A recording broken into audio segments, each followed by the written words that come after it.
Hello बच्चों, आज हम बात करेंगे work done to stretched straight metallic wire.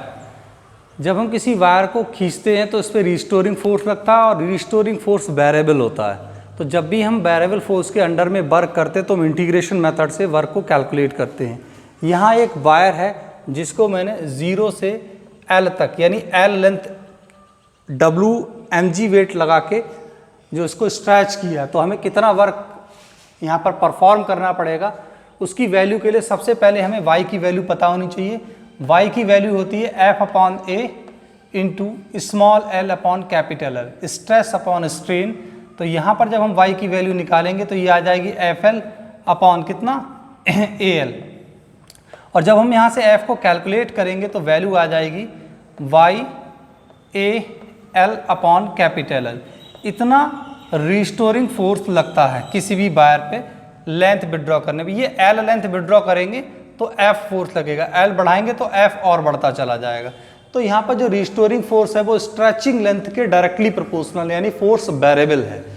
अब आगे अगर आप इस फोर्स के अंडर में वर्क को कैलकुलेट करना चाहते हैं तो वही एलिमेंट्री प्रोसेस है। एक छोटा सा लेंथ DL ले लेते हैं, ये DL लेंथ है और इसको स्ट्रेच करने में आपको कितना वर्क करना पड़ेगा। तो work done to stretch the wire by small length. तो DW इक्वल्स टू फार्मूला लगेगा F इंटू DL। तो ये फार्मूला हो गया F इंटू DL का। अब F की वैल्यू कितनी है यहाँ पर? F की value YAL upon capital L into DL। अब यहाँ पर फार्मूला आ गया FA अपॉन L और ये आ जाएगा LDL। हमने कितना वायर स्ट्रेच किया? 0 से L। तो टोटल वर्क डन कितना होगा? टोटल वर्क डन यहाँ हम कैलकुलेट कर सकते हैं। टोटल वर्क डन होगा, इंटीग्रेशन कर दिए। मैंने बताया जब भी वेरिएबल फोर्स के अंडर में वर्क होता है तो इंटीग्रेशन मेथड से निकालते हैं हम लोग। तो YAL sine of integration LDL। तो जब हम इसको सॉल्व करेंगे तो W इक्वल्स टू कितना मिलेगा? YAL और ये आ जाएगा L²/2। तो डियर स्टूडेंट, इतना वर्क कैलकुलेट करना पड़ेगा। और अगर आप इसको स्ट्रेस और स्ट्रेन के फॉर्म में निकालना चाह रहे हैं, तो कैसे निकालेंगे इसको? तो इसके लिए क्या करते हैं, W इक्वल्स टू फार्मूला इसका अरेंज करते हैं।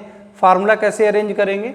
देखिए, स्ट्रेस का फार्मूला, अगर हम यहाँ पर स्ट्रेस की बात करें तो स्ट्रेस का फार्मूला होता है F/A। ये स्ट्रेस का फार्मूला होता है। स्ट्रेन का फार्मूला होता है क्या? Small l upon capital L। ये स्ट्रेन का फार्मूला होता है।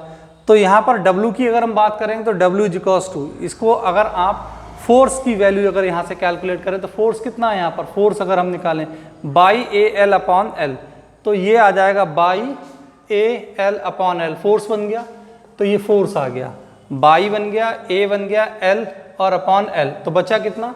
स्मॉल l बचा, अपॉन बचा 2। अब हम इसमें क्या करें कि हमारी यहाँ पर बात बन जाए, तो उसके लिए हम पर यूनिट वॉल्यूम भी फाइंड आउट कर सकते हैं। तो वॉल्यूम का मतलब फार्मूला क्या होता है? वॉल्यूम का फार्मूला होता है, अगर वायर के वॉल्यूम की बात करें तो पर यूनिट वॉल्यूम की बात कर रहे हैं तो पर यूनिट वॉल्यूम में FL अपॉन 2 इंटू वॉल्यूम बन जाएगा। तो work done per unit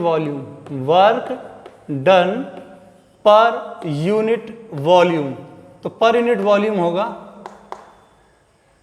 is equals to F, पहले 1/2 ये हो गया। वॉल्यूम को हम लिख सकते हैं एरिया और स्मॉल l अपॉन कितना? Capital L। तो capital L into A volume बन गया। तो ये 1/2 ये बन जाएगा आपका स्ट्रेस और ये बन जाएगा आपका स्ट्रेन। तो स्ट्रेस और स्ट्रेन के फॉर्म में ये फार्मूला होता है। तो डियर स्टूडेंट, ये हमने फार्मूला पढ़ा वर्क का यंग मॉडुलस के टर्म में, और ये हमने फार्मूला वर्क का पढ़ा स्ट्रेस और स्ट्रेन की टर्म में। तो एक टेंसाइल स्ट्रेस के हमने सभी पॉइंट यहाँ पर डिस्कस कर लिए। टेंसाइल स्ट्रेस का मतलब जब कोई बॉडी लीनियर होगी तो लीनियर बॉडी को जब हम स्ट्रेच करेंगे तो वहाँ पर हमें कितना वर्क कैलकुलेट करना पड़ेगा, उसका स्ट्रेस कितना होगा, उसका स्ट्रेन कितना होगा। तो अब हम आगे जो है सुपरफिशियल बॉडी की बात करेंगे। तो इस वाले पूरे टॉपिक को कंप्लीट कर लीजिएगा। अभी एक वीडियो में इसका और शूट करूंगा जिसमें 2-3 तरीके के न्यूमेरिकल को डिस्कस करूंगा। Thank you so much.